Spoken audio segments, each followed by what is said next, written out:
Hello students, जैसा कि CBSE board term 1 के एग्जाम पास आते जा रहे हैं और मैंने पिछली वीडियो में सीबीएसई टर्म 1 ऑर्गेनिक केमिस्ट्री में आने वाले एक chapter halo alkane and hello arenes का नोमेनक्लेचर का डिस्कशन किया था और मैंने ही बताया था कि हेलो एल्केन या हेलो एरिन्स का रिड्यूस सिलेबस में क्या क्या आने वाला है, क्योंकि हमें वही सिलेबस पढ़ना है। कंप्लीट एनसीईआरटी में जो दिया हुआ है वो नहीं पढ़ना है। फिर बोल रहा हूं, इसका विशेष ध्यान रखें, ये बहुत ही इंपॉर्टेंट है। और रिड्यूस सिलेबस में मैंने तुम्हें बताया था कि सबसे फर्स्ट हमारा क्लासिफिकेशन नहीं आ रहा है, उसके बाद नोमेनक्लेचर आ रहा है, उसके बाद नेचर ऑफ सीएक्स बॉन्ड हमारा आ रहा है, physical and chemical properties of haloalkane and haloarenes आ रहा है, और उसके बाद में chemical reactions of haloalkane and haloarenes ये हमारा आ रहा है। और इसमें हमने नोमेनक्लेचर का डिस्कशन कर चुके थे। आज हम करेंगे उसी का आगे कंटिन्यू करते हुए नेचर ऑफ सीएक्स बॉन्ड।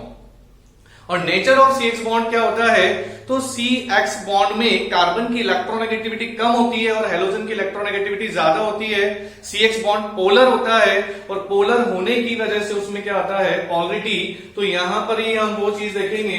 तो सबसे फर्स्ट हम यहां पर देखते हैं, यहां पर नेचर ऑफ सीएक्स बॉन्ड, और नेचर ऑफ सीएक्स बॉन्ड में नेचर ऑफ सीएक्स बॉन्ड, और एक्स यहां पर हेलोजन है, क्लोरीन भी हो सकता है, क्लोरीन भी हो सकता है, ब्रोमीन भी हो सकता है, और यहां पर आयोडीन भी हो सकता है। तो सबसे फर्स्ट हम लेते हैं पोलरिटी का ऑर्डर, पोलरिटी ऑर्डर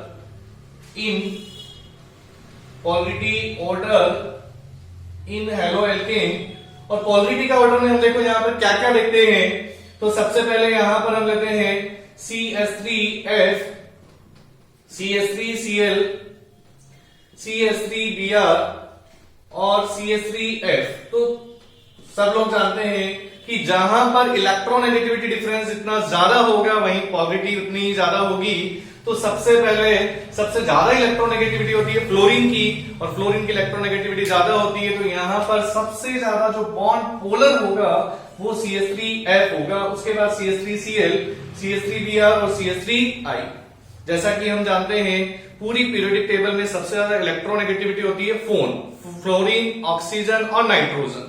तो यहां पर मैंने फ्लोरीन की इलेक्ट्रोनेगेटिविटी ज्यादा होने की वजह से इलेक्ट्रोनेगेटिविटी डिफरेंस ज्यादा होगा, बॉन्ड उतना ही पोलर होगा। और इसी का उल्टा लेते हैं रिएक्टिविटी ऑर्डर की अगर बात करते हैं, तो रिएक्टिविटी ऑर्डर में जो बॉन्ड आसानी से ब्रेक हो जाता है उसी की रिएक्टिविटी उतनी ज्यादा होगी। और यहां पर फिर हम बात करते हैं तो RI कॉमन एल्काइल ग्रुप ले लेते हैं, RI, RBr, RCl और RF में RI बॉन्ड की जो बॉन्ड लेंथ है वो बहुत कम है, या बॉन्ड लेंथ ज्यादा है, बॉन्ड वीक है, आसानी से बॉन्ड ब्रेक हो जाएगा। और तो यहां पर रिएक्टिविटी भी उतनी ही क्या होगी, ज्यादा। थर्ड हम यहां पर बात करते हैं, अगर बॉन्ड लेंथ की बात करें तो ऑर्डर ऑफ बॉन्ड लेंथ और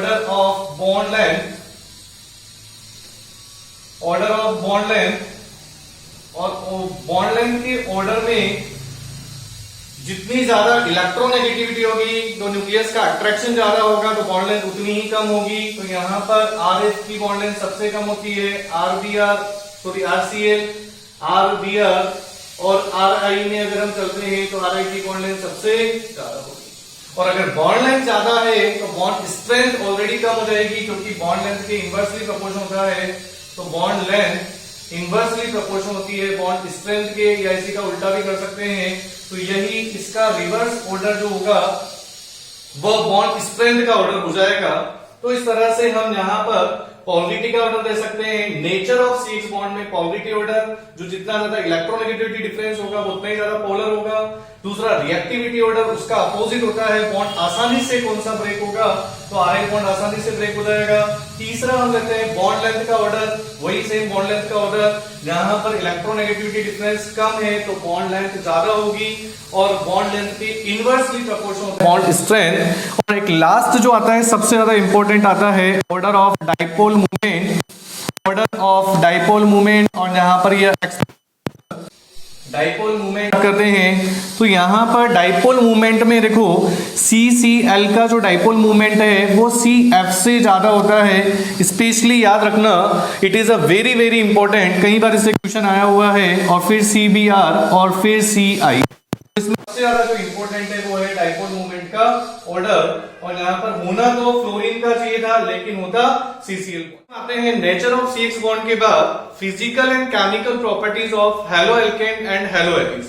और फिजिकल और केमिकल प्रॉपर्टीज में हम बात करते हैं तो सबसे फर्स्ट हम लेते हैं बॉइलिंग पॉइंट, जो कि is a very very important, और boiling point of haloalkanes. तो बॉइलिंग पॉइंट ऑर्गेनिक केमिस्ट्री में अगर जनरल देखा जाए तो सभी कंपाउंड्स में बॉइलिंग पॉइंट मॉलिक्यूलर मास के डायरेक्टली प्रोपोर्शन होता है। मॉलिक्यूलर मास के डायरेक्टली प्रोपोर्शन होता है। और यहां पर ब्रांचिंग के इनवर्सली प्रोपोर्शनल होता है। यहां पर ब्रांचिंग के क्या होता है? Inversely proportional. क्यों? क्योंकि अगर मास अगर सेम है तो फिर हम ब्रांचिंग को देखेंगे। तो इस तरह से हम यहां पर बॉइलिंग पॉइंट का इस तरह से ऑर्डर को डिफाइन कर सकते हैं। सबसे पहले जैसे मैंने यहां पर लिया, अगर अल्काइल ग्रुप सेम है तो RF, RCl, RBr और RI में मॉलिक्यूलर मास सबसे ज्यादा किसका होगा? तो जैसे हमें देखने को मिलता है आयोडीन का, तो आयोडीन का मास ज्यादा है तो इसका बॉइलिंग पॉइंट का ऑर्डर भी ये हो जाएगा। सेकेंड हम लेते हैं, अगर एल्काइल ग्रुप में number of carbon atom change है, जैसे यहां पर मैंने लिया CH3, CH3, CH2, Cl, यहां पर हम लेते हैं CH3, CH2, CH2, Cl, तो नंबर ऑफ कार्बन एटम अगर इंक्रीज होते हैं तो मास भी इंक्रीज होगा और बॉइलिंग पॉइंट भी क्या होगा? इंक्रीज। थर्ड हम यहां पर लेते हैं, लेकिन अगर मास सेम है, number of carbon atom same है, CH3, CH2, CH2, CH2, यहां पर लेते हैं Cl, ये होता है N ब्यूटाइल क्लोराइड। और यहां पर हम लेते हैं CH, यहां पर यह Cl, CH2, CH3, यह होता है सेकेंडरी ब्यूटाइल। और इसमें ही आगे हम लेते हैं टर्शरी ब्यूटाइल। तो ये 1 डिग्री, 2 डिग्री, 3 डिग्री हैलाइड भी बोल सकते हैं हम इसको। 1 degree, 2 degree, 3 degree halide, this is a very very important. N butyl chloride, N butyl chloride common में मैं बता चुका हूं। N वर्ड किसके लिए यूज करते हैं? जिसमें स्ट्रेट कार्बन चेन होती है। और सेकेंडरी किसके लिए यूज करते हैं? जो आइसो को फॉलो नहीं करते और सेकेंड कार्बन से अगर हाइड्रोजन निकालते हैं तो उसके लिए सेकेंडरी ब्यूटाइल क्लोराइड यहां पर यूज करेंगे। और अगर टर्शरी कार्बन से हाइड्रोजन निकालते हैं तो उसके लिए यूज होता है टर्शरी ब्यूटाइल। अब देखो, तीनों का यहां पर मास सेम है और मॉलिक्यूलर मास सेम होता है, तो हम क्या देखते हैं? ब्रांचिंग। तो ब्रांचिंग सबसे ज्यादा कहां पर होगी? तो टर्शरी एल्काइल हैलाइड में ब्रांचिंग ज्यादा होती है। और ब्रांचिंग ज्यादा होती है तो एक मॉलिक्यूल का दूसरे मॉलिक्यूल का अट्रैक्शन क्या होगा? कम। यहां पर एक मॉलिक्यूल का दूसरे मॉलिक्यूल के साथ में अट्रैक्शन क्या होगा? ज्यादा, क्योंकि सरफेस एरिया ज्यादा है।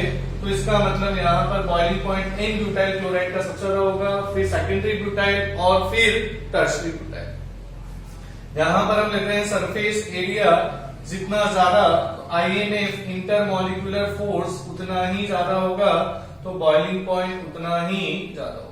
और ब्रांचिंग की अगर बात करें तो ब्रांचिंग बढ़ने के साथ साथ क्या होता है? सरफेस एरिया, ब्रांचिंग बढ़ने के साथ साथ सरफेस एरिया क्या हो जाता है? कम। तो IMF भी क्या हो जाएगा? इंटरमॉलिक्यूलर फोर्स कम हो जाएगा, क्योंकि एक मॉलिक्यूल का दूसरे मॉलिक्यूल के साथ अटैचमेंट कम हो जाएगा। और अगर अटैचमेंट कम हो जाएगा तो उसको आसानी से ब्रेक कर सकते हैं, थोड़ी सी एनर्जी देंगे जिसमें ब्रेक हो जाएगा, तो उसका बॉइलिंग पॉइंट भी क्या हो जाएगा? कम हो जाएगा, सॉरी यहाँ पर डिक्रीज। तो इस तरह से मॉलिक्यूलर मास के डायरेक्टली प्रोपोर्शनल होता है और ब्रांचिंग के इनवर्सली प्रोपोर्शनल। मेल्टिंग पॉइंट, और मेल्टिंग पॉइंट का ऑर्डर क्या होता है? तो सबसे पहले हम बात करेंगे कि मेल्टिंग पॉइंट किस पर डिपेंड करता है। तो मेल्टिंग पॉइंट जो डिपेंड करेगा वो करता है पैकिंग एफिशिएंसी पर। जिसका मेल्टिंग पॉइंट ज्यादा होगा, जिसमें पैकिंग एफिशिएंसी ज्यादा होगी, उसका मेल्टिंग पॉइंट ज्यादा होता है। तो मेल्टिंग पॉइंट डायरेक्टली प्रोपोर्शनल होता है पैकिंग एफिशिएंसी, पैकिंग एफिशिएंसी,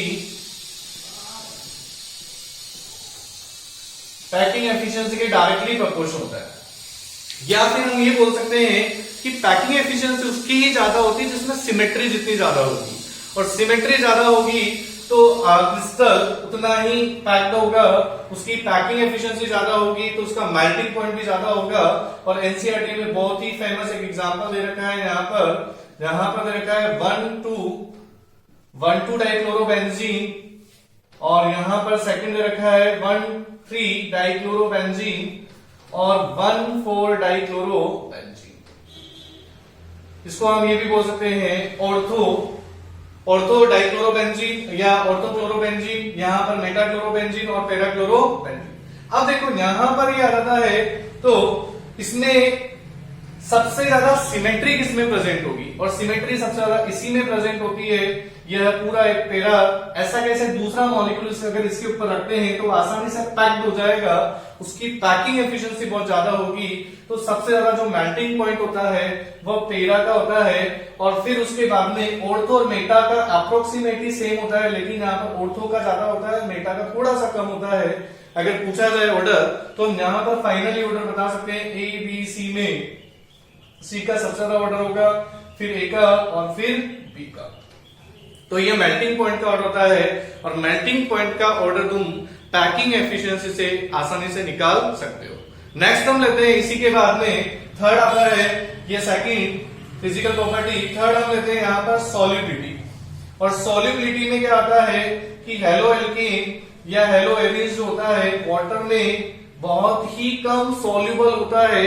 जैसा कि क्योंकि देखो बहुत कम सॉल्युबल क्यों होगा, क्योंकि बस ये सॉल्युबल इसलिए होता है क्योंकि पहले बात तो हाइड्रोजन बॉन्डिंग नहीं बनाता, इसलिए कंप्लीट सॉल्युबल नहीं होता है। दूसरी बात ये थोड़ा बहुत भी सॉल्युबल क्यों होता है, क्योंकि इसके अंदर पोलैरिटी पाई जाती है, या पॉजिटिव और नेगेटिव चार्ज होता है, तो वाटर मॉलिक्यूल से थोड़ा बहुत अट्रैक्ट होगा तो कुछ एनर्जी रिलीज करेगा, और जितनी एनर्जी रिलीज करता है उतनी एनर्जी से वाटर में जो हाइड्रोजन बॉन्डिंग है वो ब्रेक नहीं हो पाती है, इसलिए वाटर के अंदर सॉल्युबल नहीं हो पाता है। तो यहां पर हम बात करते हैं हेलो एल्केन्स और हेलो एरिन्स की सॉल्युबिलिटी की बात करेंगे, तो सॉल्युबिलिटी बहुत कम हो जाती है। इससे पहले हमने मेल्टिंग पॉइंट की बात करा, और उससे पहले हमने बॉइलिंग पॉइंट की बात करा। तो बॉइलिंग पॉइंट का मैं एक्सप्लेन कर चुका हूं, और बॉइलिंग पॉइंट का ऑर्डर बहुत ही इंपॉर्टेंट है। 1 डिग्री 2 डिग्री 3 डिग्री अगर एल्काइल हैलाइड में बात करते हैं तो 1 डिग्री एल्काइल हैलाइड का बॉइलिंग पॉइंट सबसे ज्यादा होगा। नेक्स्ट